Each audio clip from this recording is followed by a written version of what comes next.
నమస్తే, welcome to VPR economics. మనం ఈ ఆంధ్రప్రదేశ్ యొక్క సోషియో ఎకనామిక్ సర్వేకి సంబంధించి గత వీడియోలో రెండో టాపిక్ అయినటువంటి మ్యాక్రో ఎకనామిక్ అగ్రిగేట్స్ గురించి చూసాం. ఈ వీడియోలో ఇది మూడో చాప్టర్ అయినటువంటి పబ్లిక్ ఫైనాన్స్ గురించి చూస్తాం. అయితే ఈ పబ్లిక్ ఫైనాన్స్లో మనకి ఏ అంశాలు ఉంటాయంటే, ప్రభుత్వానికి వచ్చేటటువంటి రాబడి, వ్యయాలు ఉంటాయి. ప్రభుత్వానికి వచ్చేటటువంటి రాబడి ఉంటుంది, అదేవిధంగా వ్యయం అనేది ఉంటుంది. ఈ రాబడి అనేది ప్రభుత్వానికి ఏ మార్గాల ద్వారా వస్తుంది, అదేవిధంగా ప్రభుత్వం అనేది వ్యయాన్ని ఏ అంశాలకి ఎంతెంత వ్యయాన్ని చేస్తుంది, రెవెన్యూ వ్యయం ఎంత చేస్తుంది, మూలధన వ్యయం ఎంత చేస్తుంది అనేటువంటి అంశాలు ఉంటాయి. ఈ రాబడిలో ప్రభుత్వానికి పన్నుల ద్వారా ఆదాయం వస్తుంది, పన్నేతర ఆదాయం కూడా వస్తుంది. పన్నేతర ఆదాయం అనేది వస్తుంది. ఇలా రకరకాలుగా ప్రభుత్వానికి వచ్చేటటువంటి రాబడులు లేదా ఆదాయం, ప్రభుత్వం చేసేటటువంటి వ్యయం అనేటటువంటి అంశాలు అనేవి ఈ పబ్లిక్ ఫైనాన్స్లో మనం డిస్కస్ చేయడం అనేది జరుగుతుంది. అయితే ఇది ఆర్థిక సర్వేలో చాలా తక్కువ ఇచ్చాడు మనకి. సో మనకి మార్కులు తెచ్చిపెట్టేటటువంటి సాఫ్ట్వేర్ కూడా ఇది. సో తక్కువ అంశాలు ఇచ్చాడు, మనం ఎక్కువగా మార్కులు గెయిన్ చేయడానికి అవకాశం ఉంటుంది. అయితే ఈ సాఫ్ట్వేర్ మీరు మూడు రకాలుగా చదవాలి. దీన్ని ఎలా అంటే, మొదటగా మీరు ఈ ఆర్థిక సర్వేలో ఏ అంశాలు అయితే ఇచ్చాడో ఆ అంశాలు చదవాలి. వాటితో పాటు ఈ ఆర్థిక సర్వేలో మనకి లాస్ట్లో ఎనక్సరీస్ ఇచ్చాడు, టేబుల్స్ ఇచ్చాడు. సో ఈ పబ్లిక్ ఫైనాన్స్కి సంబంధించినటువంటి టేబుల్స్ అనేవి ఖచ్చితంగా ఈ మ్యాటర్తో పాటుగా పబ్లిక్ ఫైనాన్స్కి సంబంధించిన టేబుల్స్ కూడా మీరు చదవాలి. ఎందుకోసం అంటే ఈ పబ్లిక్ ఫైనాన్స్ ఈ టాపిక్లో మనకి మ్యాటర్లో కంటే టేబుల్స్లోనే ఇంకా ఎక్కువగా మనకి అంశాలు అనేవి వస్తాయి ఇందులో. కాబట్టి ఆ టేబుల్స్ కూడా చదవాలి, ఈ మ్యాటర్ కూడా చదవాలి. యాక్చువల్గా అయితే వాటితో పాటుగా బడ్జెట్ కూడా చదవాలి. బడ్జెట్ కూడా చదివినప్పుడే మనకి ఈ టాపిక్ అనేది ఫుల్ఫిల్ అవుతుంది. సో పబ్లిక్ ఫైనాన్స్కి సంబంధించి ఆర్థిక సర్వేలో ఇచ్చిన అంశాలు చదవాలి, అదేవిధంగా బడ్జెట్ కూడా చదవాలి. అప్పుడే ఈ టాపిక్ అనేది మనకి పూర్తి అవుతుంది. అప్పుడు వరకు పూర్తి కాదు. ఆర్థిక సర్వే ఒక్కటే చదివితే ఈ టాపిక్ అనేది మీకు కంప్లీట్ అయినట్టుగా కాదు. ఖచ్చితంగా బడ్జెట్ అనేది చదవాలి. సో ఎనక్సరీస్ కూడా చూడాలి.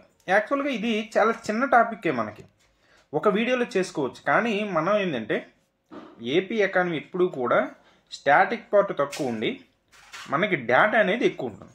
సో డేటా అనేది పెద్ద వీడియోల వలన మనకు ఉపయోగం లేదు, మనకు అంత ఇంట్రెస్ట్ అనేది కూడా రాదు, పోతుంది. కాబట్టి దీన్ని చిన్న చిన్న వీడియోలుగానే మీకు చేస్తాను. మీరు ఎలాగో స్పీడ్గా పెట్టుకొని చూస్తారు కాబట్టి రన్నింగ్ నోట్స్ అనేది ఖచ్చితంగా రాసుకోండి. నా వీడియోలు కాకపోతే ఎవరి వీడియోలు చూసినా రన్నింగ్ నోట్స్ అనేది వీలైనంత వరకు రఫ్ నోట్స్లో రాసుకొని మీరు ఈ వీడియో కానీ చూస్తే, ఒకసారి చూసేటప్పుడు రఫ్గా రాసుకుని రెండోసారి మళ్ళీ వీడియో చూడండి, లేదనుకుంటే రెండోసారి మీరు చదువుకోండి, చాలా ఈజీగా ఉంటుంది. సో నా వీడియోనే కాదు, ఎవరి వీడియోలైనా. ఆల్రెడీ ఈ ఎకనామిక్ సర్వీకి సంబంధించి చాలామంది తెలుగులో కూడా వీడియోలు చేస్తున్నారు. సో మీకు నచ్చినవి మీకు ఎలా వీలైతే అలాగా చూస్తూ ఉండండి. ఇప్పుడు ఈ టాపిక్లో మనం ఈ ప్రభుత్వ బడ్జెట్ రాబడులు, వ్యయాలకు సంబంధించినటువంటి అంశాలు అనేవి మనం చూడడం అనేది జరుగుతుంది. సో ఈ పబ్లిక్ ఫైనాన్స్లో మనం ఇవి డిస్కస్ అయ్యి మనకి ఆర్థిక సర్వేలో ఇచ్చినటువంటి అంశాలు కానీ మనం చూసుకున్నట్టుగైతే, మనకి ఆంధ్రప్రదేశ్ అనేది ఎప్పుడు ఏర్పాటైన తర్వాత పరిస్థితులు ఏంటనేది నేను మొదటగా మనకి ఇంట్రడక్షన్ పార్ట్గా ఇచ్చాను. ఆంధ్రప్రదేశ్ అనేది మనకి 2 జూన్ 2014 ఏర్పాటైంది. ఏర్పాటైన తర్వాత టైంలో మనకి కొన్ని బర్డెన్స్ అనేవి వచ్చాయి. సో ఎందుకంటే రాష్ట్రం విడిపోయింది, మన ఆంధ్రప్రదేశ్కి ఒక రాజధాని అంటూ లేదు. సో సొంతగా మనం అన్ని కన్స్ట్రక్షన్ చేసుకోవాలి, ఆ బర్డెన్ ఒకటి ఉంది. అదేవిధంగా కోస లోటు కూడా ఉంటుంది, అదేవిధంగా ఆర్థికపరమైన లోటు ఉంటుంది. సో వీటన్నిటినీ మనం ఫేస్ చేయాల్సి ఉంటుంది. వాటితో పాటుగా మనం సంక్షేమాన్ని కూడా దృష్టిలో పెట్టుకుని సంక్షేమానికి సంబంధించిన వ్యయాలు కూడా చేయాలి. కాబట్టి ఇవన్నీ కూడా మనకి బర్డెన్ అవుతాయి. కాబట్టి మనకి ఏం చేశారంటే రాజ్యసభలో మనకి ఈ బిల్లును పెట్టేటప్పుడే ఏపీ రీఆర్గనైజేషన్ బిల్ ఇన్ రాజ్యసభలో పెట్టేటప్పుడే ప్రైమ్ మినిస్టర్ గారు దీనికి ఒక ప్రామిస్ లాంటివి చేశారు. ఏంటంటే ఈ ఆంధ్రప్రదేశ్ విభజన తర్వాత ఆంధ్రప్రదేశ్ కొంత బర్డెన్ అనేది ఉంటుంది కాబట్టి దానికి అవసరమైనటువంటి అసిస్టెన్స్ అనేది సహాయ సహకారాలు అనేవి కేంద్రం నుంచి అందుతాయి అని ఒక వాగ్దానం లాంటిది. అంటే ఆ రీఆర్గనైజేషన్ బిల్లులోనే మనకి ఆంధ్రప్రదేశ్ రీఆర్గనైజేషన్ యాక్ట్లోనే పొందుపరచడం అనేది జరిగింది. అయితే ఆంధ్రప్రదేశ్ రీఆర్గనైజేషన్ యాక్ట్లో పొందుపరిచారు, ఓకే. కాకపోతే మనకి కేంద్రం నుంచి వచ్చేటటువంటి సోర్సెస్ కంటే మనం పెట్టాల్సినటువంటి ఖర్చులు అనేవి ఎక్కువగా ఉన్నాయి. ఎందుకు? మనకి ఒక రాష్ట్రం అంటూ లేదు, ప్రతి దాన్ని మనం కన్స్ట్రక్షన్ చేసుకుంటూ వెళ్ళాలి. ఆల్రెడీ ఉన్నటువంటి ఈ వాటాల పంపకాల్లో, అన్నదమ్ముల వాటాల పంపకాల్లో ఈ రాష్ట్రాల మధ్య విభజన జరిగేటప్పుడు జరిగినటువంటి ఈ క్వాస్ లోట్లు, ఈ రెవెన్యూ లోట్లు ఇవన్నీ కూడా మన మీద బర్డెన్గా పడినాయి. సో వీటి వలన కొంత రాష్ట్రానికి కొన్ని రకాలైనటువంటి ఇబ్బందులు అనేవి ఎదురవుతూనే ఉన్నాయి. ఆ విధంగా మనకి రాష్ట్రం యొక్క రెవెన్యూ కానీ చూసుకున్నట్టుగైతే, ఆంధ్రప్రదేశ్ యొక్క రెవెన్యూ కానీ ఎలా ఉందనేది కానీ మనం చూసుకున్నట్టుగైతే చూడండి, the revenue for the state 2023-24 revised estimations ప్రకారం ఆంధ్రప్రదేశ్ యొక్క ఆదాయం అనేది ఎంతగా ఉందంటే 85,922 కోట్ల రూపాయలు. ఆంధ్రప్రదేశ్ యొక్క ఆదాయం అనేది 2023-24 ఆర్థిక సంవత్సరానికి 85,922 కోట్ల రూపాయలు అనేది ఉండడం అనేది జరిగింది. అయితే ఈ 85,922 కోట్ల రూపాయలు అనేది రాష్ట్రానికి వచ్చేటటువంటి రెవెన్యూ ఉంటుంది కదా, ఈ రెవెన్యూ అనేది రాష్ట్రానికి మనకి పన్నుల ద్వారా వస్తుంది. అదేవిధంగా పన్నేతర ఆదాయం అనేది ఉంటుంది. అలాగే రాష్ట్రం కేంద్రం నుంచి వచ్చేటటువంటి గ్రాంట్స్ అనేవి ఉంటాయి. అలాగే కేంద్రం ఇచ్చేటటువంటి లోన్స్ కూడా ఉంటాయి. ఇవన్నీ కూడా ఉంటాయి. సో ఇప్పుడు రాష్ట్రానికి సొంత student crores from own non tax revenue sources, రాష్ట్రం విధించేటటువంటి సొంత పన్నుల ద్వారా రాష్ట్రానికి ఎంత ఆదాయం వచ్చిందంట? 85,922 కోట్ల రూపాయలు అనేది రాష్ట్రానికి సొంత పన్నుల ద్వారా రావడం అనేది జరిగింది. ఈ పన్నుల్లో మనకి ఏముంటాయి? ప్రత్యక్ష పన్నులు ఉంటాయి, అదేవిధంగా పరోక్ష పన్నులనే ఉంటాయి. సో కొన్ని రకాలైన మనకి జిఎస్టీ కావచ్చు, అమ్మకం పన్ను కావచ్చు, లేదంటే స్టాంప్స్ అండ్ రిజిస్ట్రేషన్ పన్నులు కావచ్చు, లేదనుకుంటే నాలా పన్ను కావచ్చు, ఇలాంటివన్నీ కూడా మనకి ఎక్సైజ్ సుంకం, ఇవన్నీ కూడా మనకి రాష్ట్రానికి పన్నుల ద్వారా వచ్చేటటువంటి ఆదాయం అనేది అవుతుంది. అదేవిధంగా రాష్ట్రానికి పన్నుల ద్వారానే కాకుండా పన్నేతర ఆదాయం కూడా వస్తుంది. పన్నులు కాకుండా ఇతర మార్గాల ద్వారా కూడా రాష్ట్రానికి ఆదాయం వస్తుంది. అది ఎంతగా వచ్చింది? 7,432 కోట్ల రూపాయలు అనేది పన్నుల ద్వారా కాకుండా వేరే మార్గాల ద్వారా రాష్ట్రానికి ఆదాయం అనేది రావడం అనేది జరిగింది. అదేవిధంగా 84,251 కోట్ల రూపాయలు అనేది సెంట్రల్ నుంచి రావడం అనేది జరిగింది. సెంట్రల్ నుంచి కేంద్ర బదిలీల ద్వారా 84,251 కోట్ల రూపాయలు కేంద్ర బదిలీల ద్వారా రావడం అనేది జరిగింది. ఇవన్నీ కూడా మనకి కింద ఉన్నటువంటి టేబుల్లో ఇవ్వడం అనేది జరిగింది. సో ఈ టేబుల్ చూసేటప్పుడు మీరు ఖచ్చితంగా ఫుల్ స్క్రీన్ పెట్టుకుని చూస్తేనే మీకు ఈజీగా అర్థం అవడానికి అవకాశం అనేది ఉంటుంది. అంటే లేదనుకుంటే చిన్న అక్షరాలు అనేవి కనబడతాయి, అంతే, ఇంకేం లేదు. చూడండి, states revenue for financial year 21-22 నుంచి 23-24 మధ్యలో ఈ సంవత్సరాల కాలంలో ఎంత రాష్ట్రానికి పన్నుల ద్వారా ఎంత ఆదాయం వచ్చింది, పన్నేతర మార్గాల ద్వారా ఎంత ఆదాయం వచ్చింది, కేంద్రం నుంచి ఎంత వచ్చింది అనేది ఇవ్వడం అనేది జరిగింది. చూడండి, ఇది మనకి 21-22 ఆర్థిక సంవత్సరం అనేది ఈ కలర్లో ఇచ్చాడు. అదేవిధంగా ఎల్లో కలర్లో 22-23, గ్రీన్ కలర్ ఏమో 23-24 ఇవ్వడం అనేది జరిగింది. ఈ విధంగా మనకి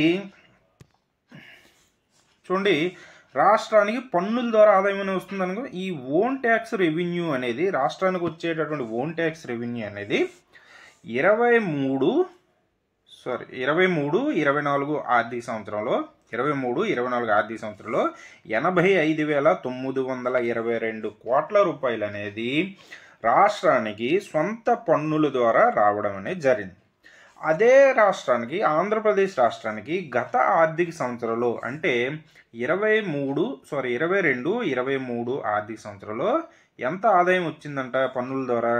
78,126 కోట్ల రూపాయలు అనేది పన్నుల ద్వారా ఆదాయం రావడం అనేది జరిగింది. ఇలా మనకి 3 సంవత్సరాలకు సంబంధించినటువంటి పన్నుల ద్వారా ఆంధ్రప్రదేశ్ రాష్ట్రానికి వచ్చినటువంటి ఫిగర్స్ అనేవి ఇవి చూపిస్తుంది ఓన్ ట్యాక్స్ రెవెన్యూ.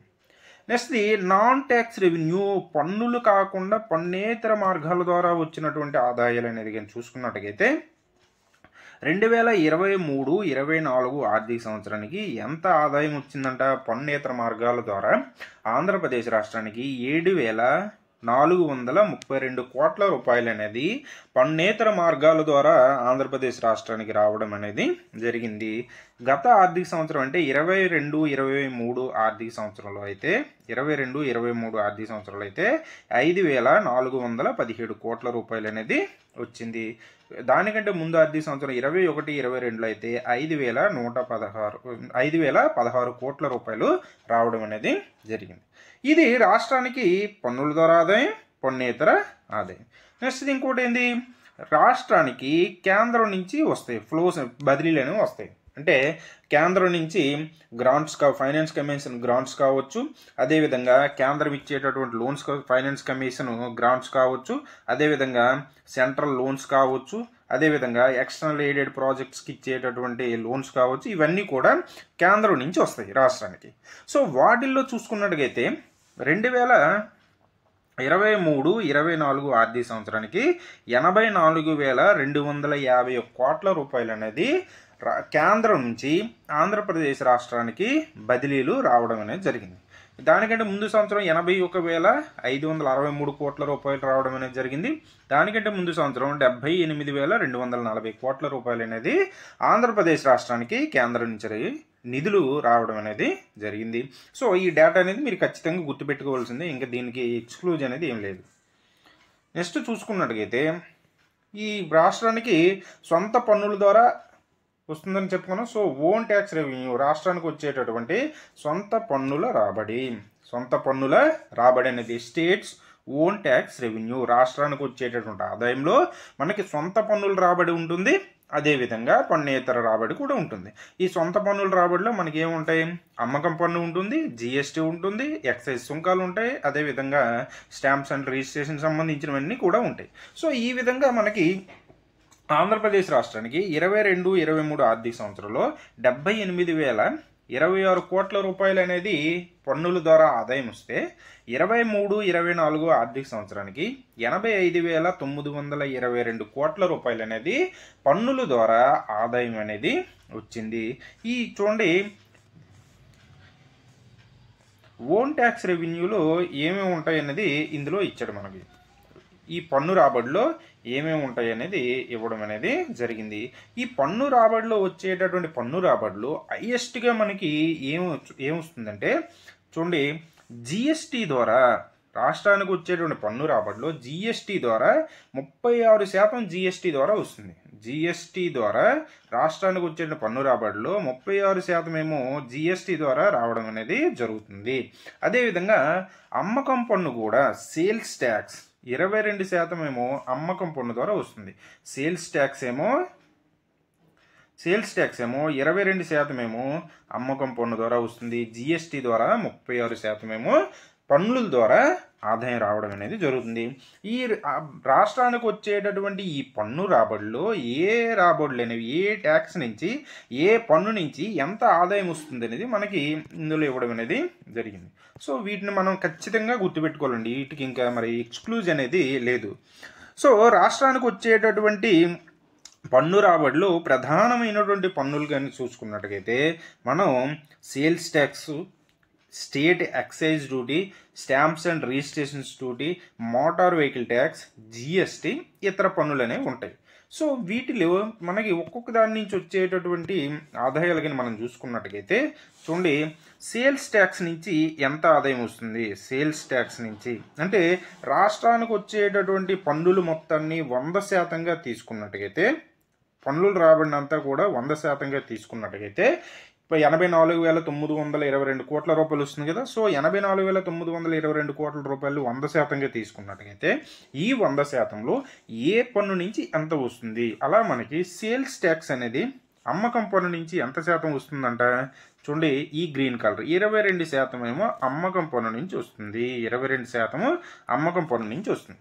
అదేవిధంగా నెక్స్ట్ది state excise duty. State excise duty మన మందు బాబులు ఉన్నారు కదా, సో వాళ్ళు మనకి ఇచ్చేటటువంటి ఆదాయం ఏంటంటే స్టేట్ ఎక్సైజ్ డ్యూటీ నుంచి వచ్చేది ఎంత అనేది కానీ మనం చూసుకున్నట్టుగైతే చూడండి, ఈ బ్లూ కలర్ 19%. అంటే 100 రూపాయల్లో 19% మనం మందు బాబుల ద్వారా మనకి రావడం అనేది జరుగుతుంది. నెక్స్ట్ది ఏంటంటే stamps and registration. Stamps and registration పన్ను నుంచి మనం భూములు అమ్మకాలు కొనుగోలు, భూములు భవనాలు ఇవన్నీ కూడా అమ్మకాలు కొనుగోలు జరిగేటప్పుడు వాటిపైన విధించేటటువంటి పన్నులు అనేవి మనకి ఎంత శాతం వస్తున్నాయంట? 11% ఏమో వీటి నుంచి రావడం అనేది జరుగుతుంది. 11% ఏమో ఈ పన్నుల ద్వారా రావడం అనేది జరుగుతుంది. నెక్స్ట్ ఏంటి? Motor vehicle tax. మోటార్ అంటే రాష్ట్రంలో అమ్మేటటువంటి ఈ వాహనాలపైన, అదేవిధంగా వాహనాలలో రవాణా చేసేటువంటి ఈ రవాణా పైన, వీటిపైన వచ్చేటటువంటి పన్ను ద్వారా మనకి ఎంత ఆదాయం వస్తుందంట? 5% అనేది మోటార్ వెహికల్ ట్యాక్స్ అనేది వస్తుంది. మోటార్ వెహికల్ ట్యాక్స్ అనేది 5% వస్తుంది. Next GST, goods and services tax. ఈ గూడ్స్ అండ్ సర్వీసెస్ ట్యాక్స్ ద్వారా మనకి ఎంత వస్తుందంటే 36% గూడ్స్ అండ్ సర్వీసెస్ ట్యాక్స్ ద్వారా వస్తుంది. ఇది ఖచ్చితంగా గుర్తుపెట్టుకోవాలండి. ఈ ఫిగర్స్ అన్నీ కూడా మీరు ఖచ్చితంగా సో వీటితో పాటుగా ఇంకా చిన్న చిన్న ట్యాక్స్లు అనేవి చాలా ఉంటాయి. సో వాటన్నిటి నుంచి మనకి 7% అనేది రావడం అనేది జరుగుతుంది.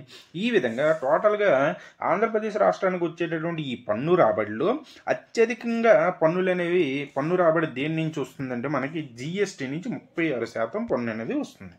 అలాగే ఆ తర్వాత దేని నుంచి వస్తుంది? అమ్మకం పన్ను నుంచి వస్తుంది. అయితే ఈ అమ్మకం పన్నుని జిఎస్టీలో కల్పించాడు కదా, మళ్ళీ సపరేట్గా ఎందుకు చూపిస్తున్నారు అని మీకు డౌట్ అనేది రావచ్చు. అయితే ఇక్కడ కొన్ని గుర్తుపెట్టుకోవాలి, మీకు కొన్ని అంశాలని ఈ జిఎస్టీలో కలపలేదు. అవి ఏంటంటే మనకి పెట్రోలు, డీజిల్ ఇటువంటి ప్రోడక్ట్స్ ఉన్నాయి, గ్యాసు, పొగాకు ఇవన్నీ కూడా ఉన్నాయి కదా. సో వీటిని జిఎస్టీలో కలపలేదు. సో వాటి పైన వచ్చేటటువంటి పన్ను, అటువంటి వాటిపైన వచ్చేటటువంటి పన్నులు సపరేట్గా సేల్స్ ట్యాక్స్గా అమ్మకం పన్నుగా చూపించడం అనేది జరుగుతుంది. సో ఆ విధంగా మనకి అమ్మకం పన్ను ద్వారా 22% వస్తే, జిఎస్టీ ద్వారా 36% వస్తే, మందు బాబులు ఎక్సైజ్ డ్యూటీ ద్వారా 19% వస్తే, అదేవిధంగా స్టాంప్స్ అండ్ రిజిస్ట్రేషన్ ద్వారా 11%, అదేవిధంగా మోటార్ వెహికల్ పైన 5%, ఇలా మనకి ఇతర పన్నుల ద్వారా 7% అనేది రాష్ట్ర ప్రభుత్వానికి పన్ను రాబడిగా రావడం అనేది జరుగుతుంది. సో ఈ పర్సంటేజ్లు అన్నీ కూడా మీరు ఖచ్చితంగా గుర్తుపెట్టుకోవాల్సినటువంటి అవసరం అయితే ఉంది. ఇది మనం పన్నుల ద్వారా వచ్చేటటువంటి రాబడి. నెక్స్ట్ వీడియోలో మనం ఓన్ నాన్ ట్యాక్స్ రెవెన్యూ గురించి, స్టేట్ యొక్క, రాష్ట్రం యొక్క పన్నేతర రాబడి గురించి నెక్స్ట్ వీడియోలో డిస్కస్ చేద్దాం.